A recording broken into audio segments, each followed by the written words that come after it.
akin, idiretso ko na daw na sabihin sa inyong lahat na siya ay nakikiusap na iboto ang 10 kandidato ng Duterte. Diretso.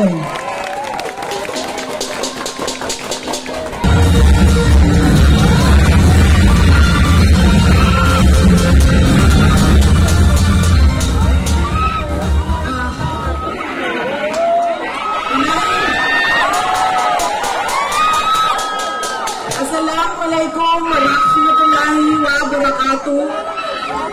Madayaw ngayong gabi kaninyong tanan.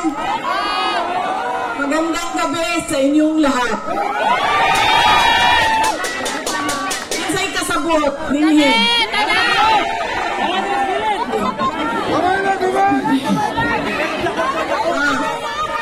Unahin ko po muna ang aking mga pagpapasalamat. Una po, ang pagpapasalamat natin sa ating pinakamamahal na mayor ng siyudad ng Maynila, Isko Moreno Dumagoso.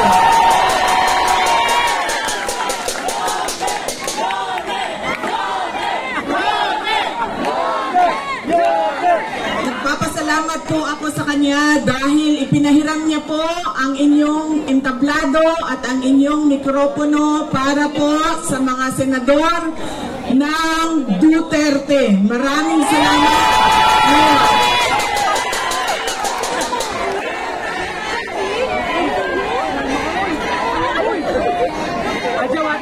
Ang sunod na pagpapasalamat ko ay sa inyong lahat, mga kababayan namin dito sa Maynila. Maraming salamat sa oras ninyo at sa pagkakataon na ibinigay ninyo sa akin at sa amin ngayong gabi na ito. Maraming salamat.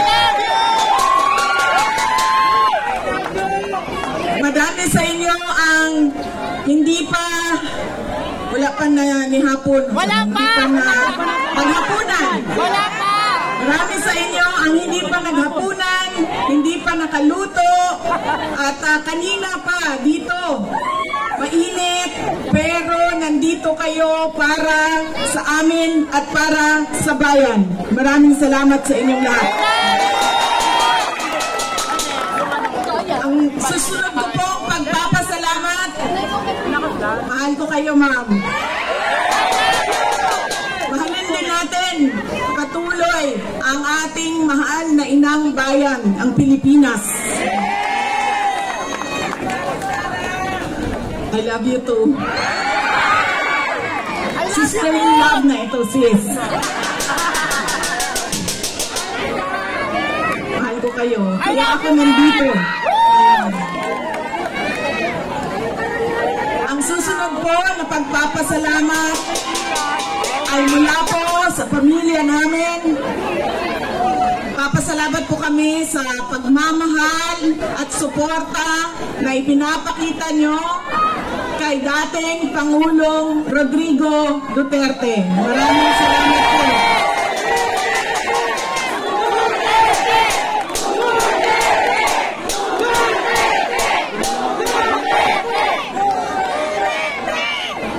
Marami po sa inyo ang nag-celebrate ng kanyang birthday noong March 28, 2025. At kami po ay taus-pusong nagpapasalamat at masaya dahil nakiisa kayo sa kanyang 80th birthday celebration. Dahil hindi po lahat tayo ay mabibigyan ng pagkakataon na umabot ng 80 years old. Kaya maraming salamat at sinelebrate nyo ang kanyang 80 years. Ang susunod na pagpasalamat ay mula po sa akin. Maraming salamat sa inyong suporta, sa inyong kampanya at sa inyong boto para sa akin noong halalan ng 2022. Maraming salamat sa suporta ninyo. At syempre, ang aking pagpapasalamat pa rin sa patuloy ninyo na pagtitiwala sa akin at sa aking mga kasamahan at sa aming opisina, ang tanggapan ng pangalawang Pangulo ng Pilipinas. Maraming salamat. Ang amin pong pamilya ay merong malaking utang na loob sa inyong lahat, mga kababayan namin, sa pagkakataon na inyong ibinibigay sa amin na makapaglingkod sa ating bayan. Dako kayo ang amo ang utang nga kabubuton kaninyong tanan, mga kaigsuunan namo. Sa higayon nga gihatag ninyo kanamo nga makaserbisyo sa atoang nasod. Daghan kayong salamat.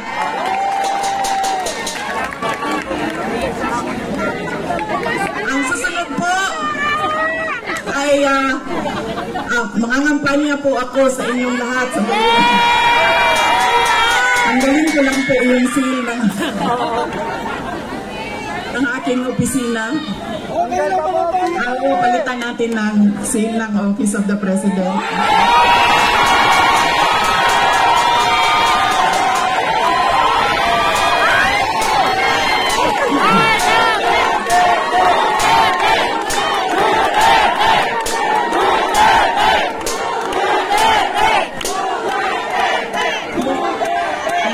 Tinanggal ko lang kasi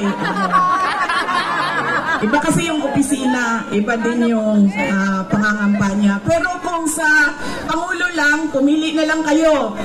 Si Isko Moreno, si Sara Duterte, wala kaming problema.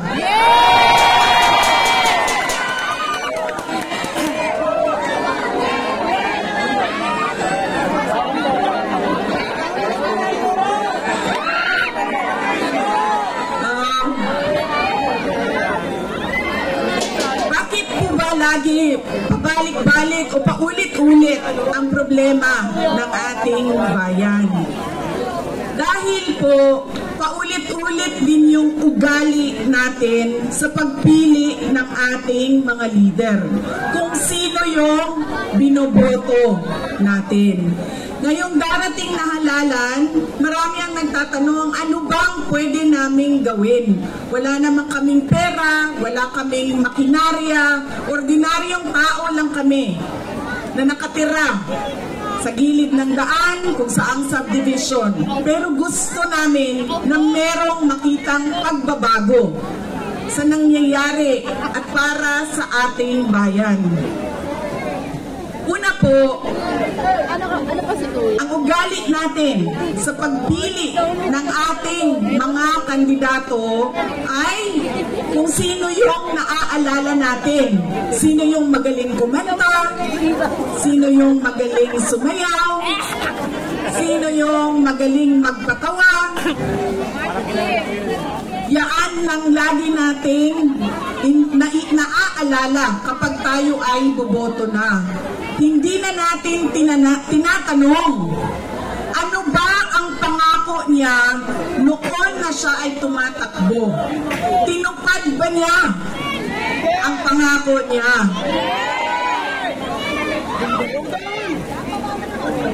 Diba? Dapat tinatanong natin ang sarili natin, ano bang nagawa ng tao na ito? Nangako siya, sorry ma'am,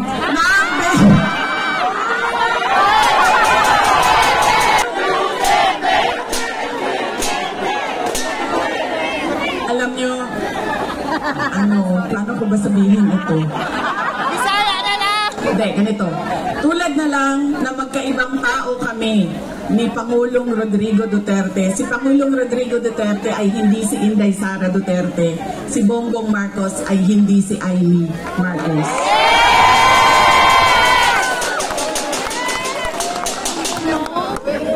Ito, hindi na ako nang paalam sa'yo. Sasabihin ko na, ano man, sige maning.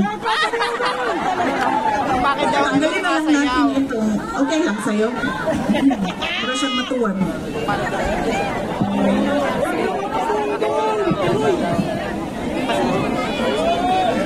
Ganyan na lang. Para din makita ninyo na pumayat na ako.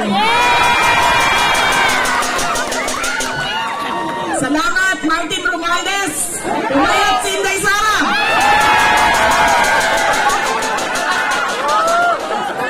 Uy, kadjod lang ba? Seryoso, seryoso.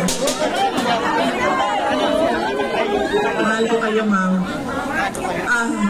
Ito, hindi na ako nagpaalam kay Senator Amy kasi hindi ko naman alam na nandito siya. Noong October 2023, pumunta ako sa kanya. Sabi ko sa kanya, pwede mo ba akong tulungan? Kailangan ko kausapin ang Pangulo. Kasi nakikita ko sa mga plano nila at nabasa ko sa mga plano nila, meron silang ipa-file na impeachment na kaso. So sinamahan niya ako. Ito yung araw bago umalis si dating Pangulong, si Pangulong Bongbong Marcos.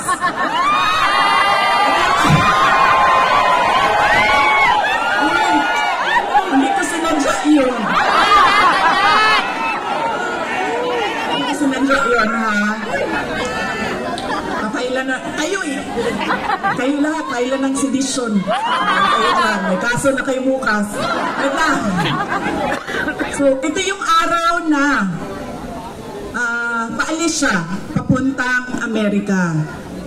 Pumunta kami, sinamahan ako ni Senator Amy. Siya yung kumuha ng oras ng schedule para makausap ko si BBM.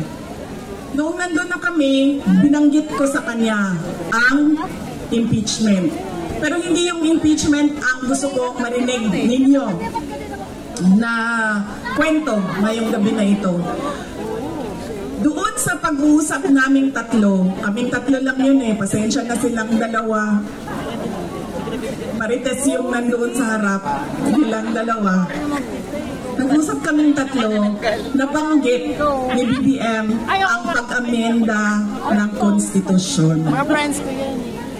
At sinabi niya na, madami siya sinabi, pero ang gist ng sinabi niya ay, we will just amend. Kasi English man sila pag mag-istorya, no? Yeah. So ako dito, anak, kuya maning, inihang in English, we will just amend the economic provisions of the Constitution. Nakirinig ko at nakita ko talaga na sumagot si Senator Amy. Sabi niya, that is a dangerous thing. Sabi niya, if you open the Constitution to amendments, you do not just open it to economic provisions. You open it for all amendments of the Constitution. At nagsagutan na silang dalawa sa harap ko dahil sa ating Constitution. Kaya yan ang pruweba ko at proof ko sa inyo na magkaiba na tao. Ibang tao si BBM, ibang tao si Amy Marcos. Okay na ma'am, pwede ka na umalis. Wait lang, sandali. Iboto niyo ba si Amy Marcos? Okay na ma'am, pwede ka na lumipat sa QC. Group na dito. Kalimutan ko na yung sasabihin ko. Tatlong paalala. Hindi natin tinitingnan kung ano ba yung mga pangako niya noon. Tumakbo siya noon, may pangako siya. Binigay ba niya? Diba? 20 pesos ang kilo ng bigas. Tapos ngayon, okay na daw. After 3 years, 3 taon ng campaign promise o pangako sa eleksyon, ibibigay ngayon. Pero, ibibigay lang sa Visayas. Para bang hindi kayo nagugutom dito sa syudad ng Maynila. At parang hindi nagkukulang ang pera ninyo pambili ng pagkain. Kaya dapat tinitingnan natin. Sumayaw, oo. Kumanta, oo. Bakit hindi? Pero tinitingnan natin. Ano ba ang pangako? Binigay ba o hindi? Bakit hindi binigay ang pangako? Dahil nagsinungaling? o dahil hindi talaga maibigay? Diba? Yan yung unang. Lagi na lang tayo bangag. Sorry, ma'am. Nambubudol. I'm sorry, ma'am. Kasi nga masabi ko, okay lang.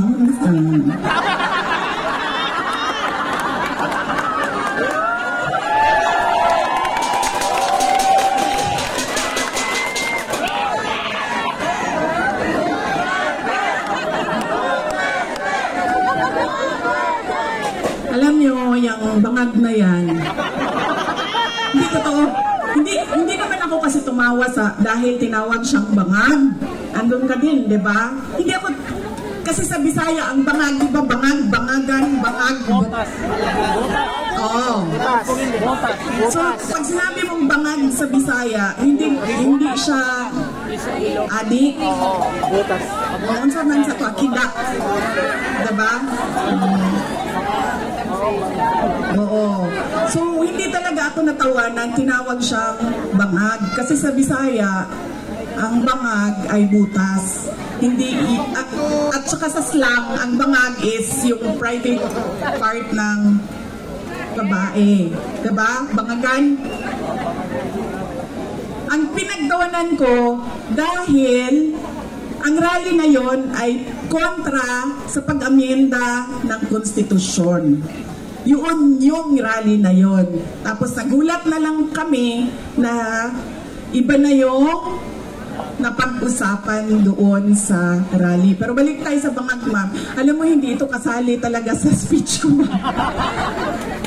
Sinabi sa akin ng partner ng uncle ko na noong hindi pa siya Pangulo, nung senador pa lang siya, ay bumisita sila sa bahay at inalok talaga sila ng droga.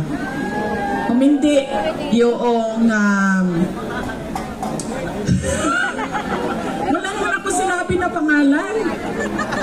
Oh, talaga. Alam nyo, may malaki bang tulungan ang Maynila para sa ating lahat? Hindi nila tayo kakayanin ikulong, no? Baka matulad tayo kay President Duterte. Nakulong na. Humindi yung partner noong uncle ko. Kinento nila yan sa akin. Ang buong akala ko naman, kasi matanda na, diba, may edad na, natututo ka na sa kung anong mga mali na ginagawa ng kabataan mo, ay nagbabago yung tao. Hindi ko alam na yun na nga ang nangyari. Kaya balik tayo sa paalala. Tingnan niyo muna. Pagkatapos niyang kumanta, tanungin ninyo ang sarili ninyo. Noon, nakinig ako sa'yo. Ano ang pangako mo? Binigay mo ba? Kaya dapat pinag-iisipan natin kung iboboto natin o hindi yung tao. Pangalawa, ito, walang makakakontra sa akin nito. Kahit saan man sa mundo. Hindi dahil galing yan sa malaking pamilya ng mga politiko ay automatic ang boto ninyo. Hindi dahil anak yan ng Duterte ay automatic ang boto ninyo.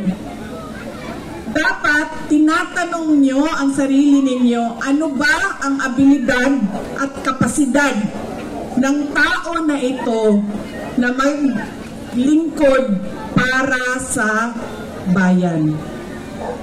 Isa sa mga problema natin ay ang political dynasty. Pero hindi ipinagbabawal ang kung sino man ang may gusto tumakbo. Kaya nasa atin, nasa mga butante ang pagkilatis. Duterte yan. Anong abilidad niyan? Anong kapasidad niyan? At sino yan siya?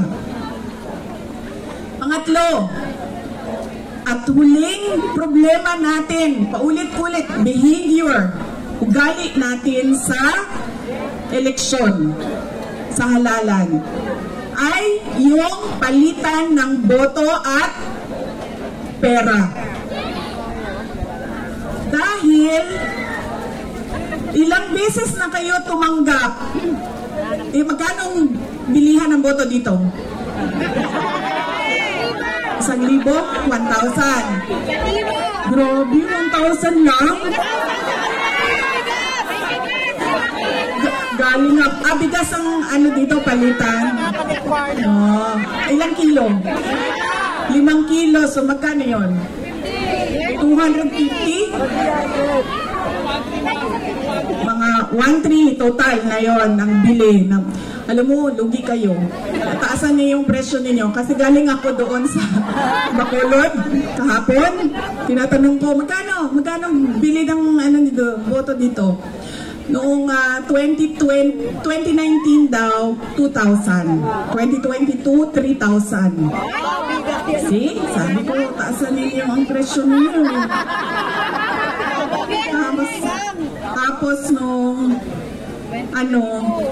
ito daw, itong election na ito, 2,000 to 3,000. Sabi ko, hindi niya pa alam kung magkano kasi wala pa namang bilihan. Pero sabi nila, mga 2,000 to 3,000 daw yung bilihan ng boto doon. Kaya, kulang ang hingi ninyo.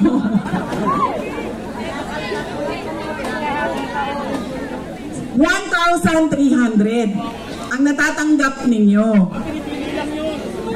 O, hindi pa lahat. Oh. Bakit 1,300? Ang akap, magkano ba akap? Di ba 5,000?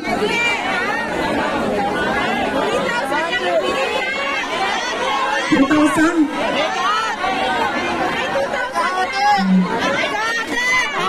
Kaltas pa yun. Diba? One for you, one for me, one for you, one for me.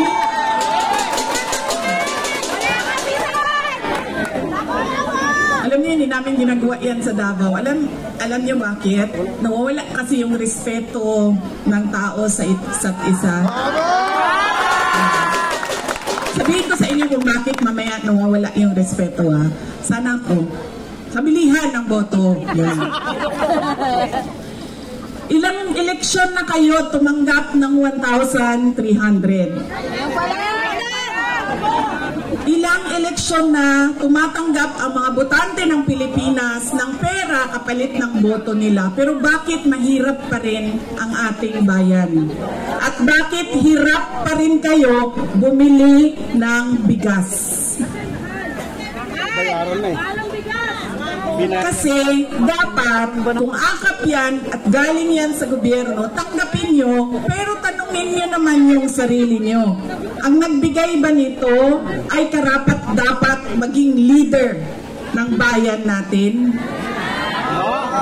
Dahil malamang ipusta ko yung isang paa ko, hindi niya pera yang binigay niya sa inyo. Pera yan ng bayan. So, tanggapin. Dahil tulong yan ng bayan. Huwag matakot kung iba ang iboto. Dahil unang-una, nakatago naman yung boto natin. At pangalawa, kung sino man yung manalo na mayor ninyo, na vice mayor ninyo, na konsehal ninyo, na congressman ninyo, ay may obligasyon na tumulong sa taong bayan. Kaya kung sino man yung nakaupo, magbibigay pa rin yan ng tulong sa inyo. Kaya, yan ang kailangan ninyong isa-isip. Hindi dahil sikat ang apelido, automatic ang boto. Hindi dahil may kapalit ang aking boto, ay ibibigay ko na. At, ano yung isa? Check ko lang mo, nakikinig kayo? Yes, ma'am. Ano yung isa? Oh, see? Hindi na nakikinig.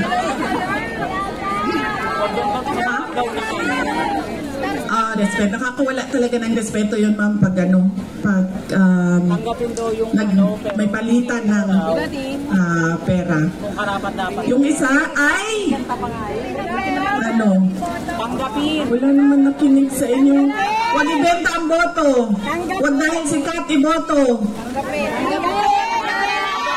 Ha?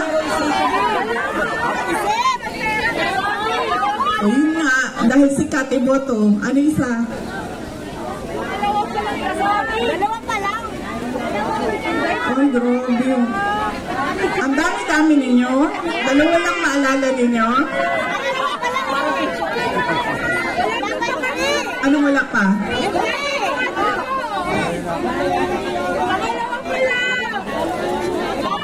Ayo po. Oo, nagpapasalamat tayo kay Mayor Isko Moreno Dumagoso.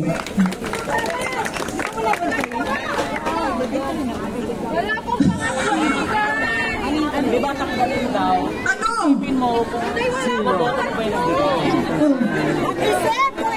Daniel, ano? Oh, ano isa? Check ko lang, nakikinig ka.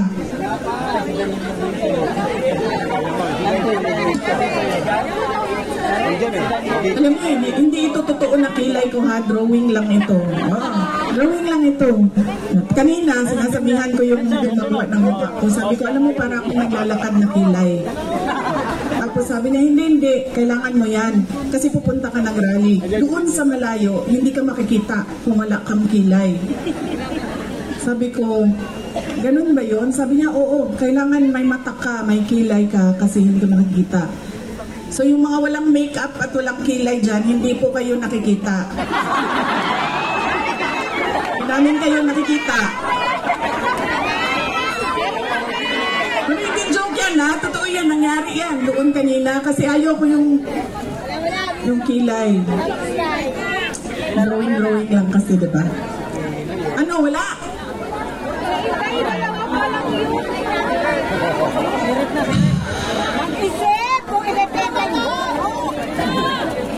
Marami ang nangangamusta kay President Duterte. Pag kung saan man ako pumupunta, nangungumusta sila lahat. Tapos nagpapasabi pa sila, kanina meron ilan dyan sa likod na pakisabi kamusta kay Tatay Digong. Kahit hindi ko siya kilala, lagi yung mga tao, hindi ko kilala sa pangalan, sinasabi nila, pakikumusta kay Tatay Digong. Ayun. Siya po ay nakakulong. Anak po ako ng nakakulong na at okay naman siya. Madami din ang nagtatanong, kamusta na si Tatay Digong? Sinasabi ko, lagi okay naman siya. Ang problema lang ay hindi siya marunong maglaba, magluto, at maglinis ng kwarto. Dahil yon ay ginagawa sa kanya lagi ng mga asawa niya. Madami pong asawa ang aking tatay.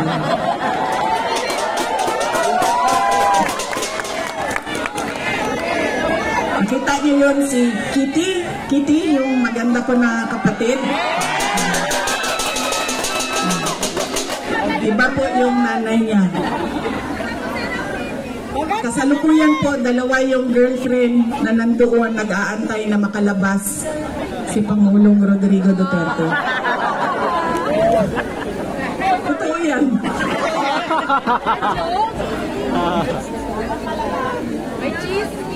Oh, ma'am, hindi daw nila kinidnap yung hindi daw nila kinidnap si Pangulong Rodrigo Duterte. Hindi daw kidnap ang tawag doon. Sige, okay na lang. Hindi na kidnap ang tawag doon. Ang tawag doon, ninakaw niyo sa amin. Ninakaw niyo sa amin si Pangulong Rodrigo Duterte. Dahil siya ay propriedad o property ng syudad ng Davao. Dahil siya ay magiging mayor namin doon at kinuha ninyo siya at ninakaw ninyo dito. Pwede na ba yun, ma'am? Hindi daw kidnapping yun eh. Nakawan na lang. Ninakaw ninyo sa amin. Sa mga nangangamusta ay meron kaming maliit na video presentation sa inyo. Sigurado ka ba, ma'am, na hindi ka aalis? Kaya ako nakakalimot sa mga sasabihin ko eh, kasi nalilito ka na.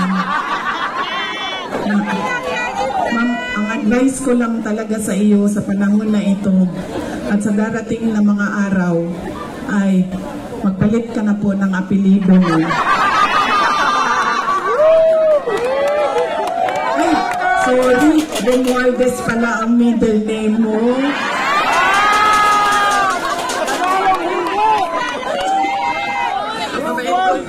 Sabi ko nga, matino na tao na si Senator Amy Marcos. Ready na? Ang MVP? Okay. Thank you. Poverty in the Philippines is at its highest in 21 years. Teacher says she hasn't complained.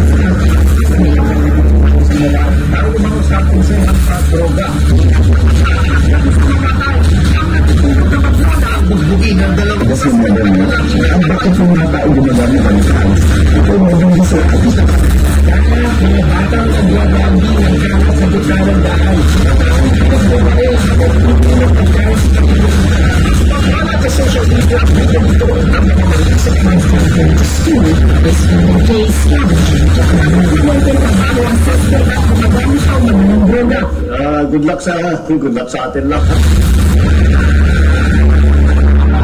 Sa hayop na tutukan, ang kumakalanasik mo ng mga Pilipino.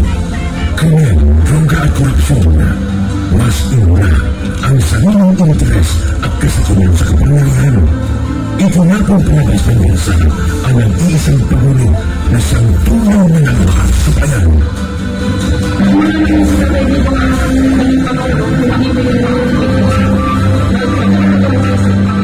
Anak ko, kumakalis na, delikado sa lahat.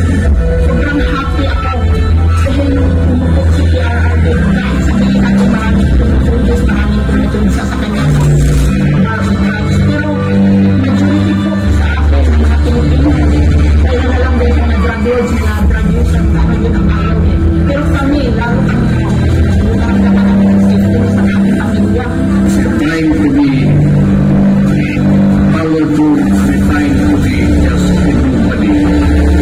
I used to describe the brightest star there was shining bright. And in a few days, I will be just everything.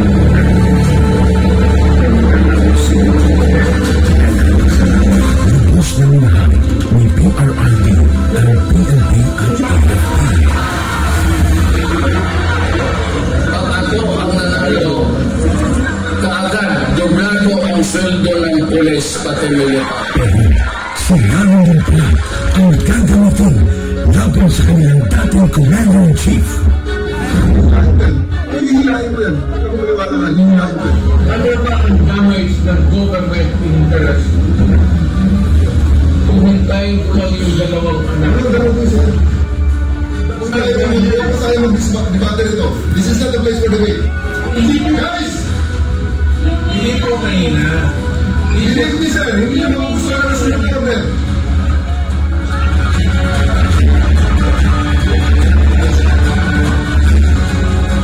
Napilitan sa serbisyo ang iba dahil sa order na isang bagang na namumuno sa kanila. Former Philippine Mayor Rodrigo Duterte has been taken into custody by the International Criminal Ang Court. kanina ang sina ng paghiyab ng damdamin ng mga Pilipinong nagmamahal kay Tatay Digong.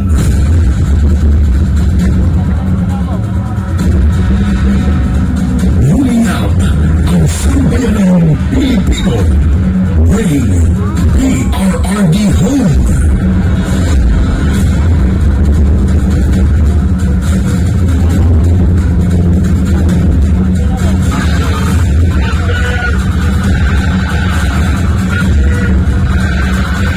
Isa lang ang sigaw.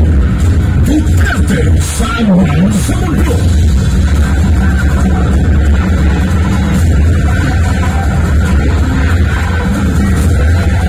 Nagagalit ang taong bayan dahil ramdam ng lahat na walang nagawa ang administrasyon ito.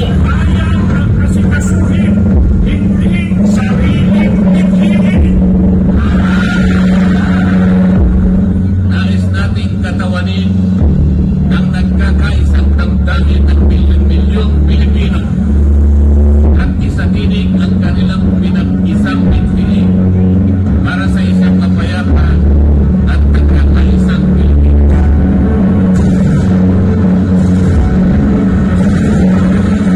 Kapag patapos ang kabilang na mga puso natin dahil nagpapatuloy pa din ang kasayaan habang nanunod na ang pinangunayan.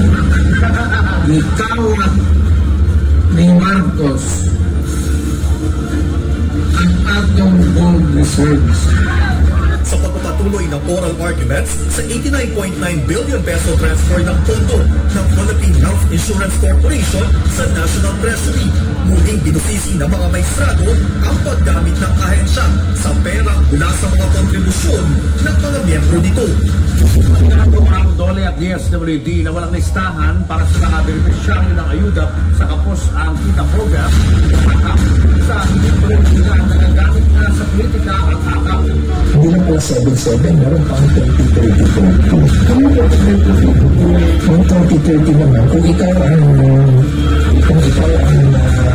host ng circle, you get 30 million, 90 million likes from 30 million likes, or 30 million likes, and 30 million na pupat. Sa kanya, hindi naman taong karanasan bilang kongresista, ngayon daw nakakita sa City Representative Sinuunay ng ganitong sistema sa Bicameral Conference Committee. Ang pinutukoy niya ay ang mga blankong line items sa Balkan Report ng 2024 National Budget na inilaman sa Pinas. Ikaw dito ay ang missing budget amount sa Department of Agriculture at ang program funds na inilaman niya sa kanila.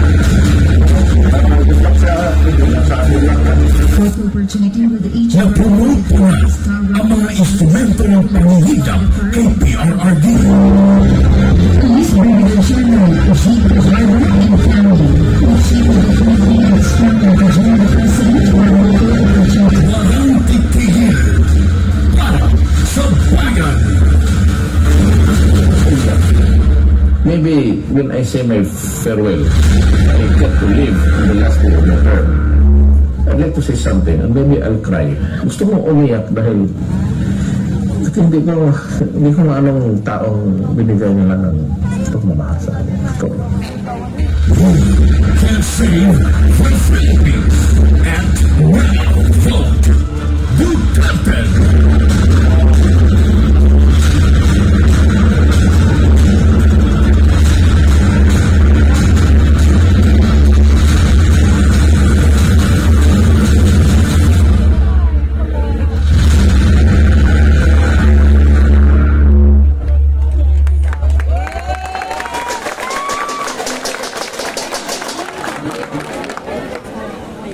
Isang araw, nasa ferry ako sa Toledo, Cebu.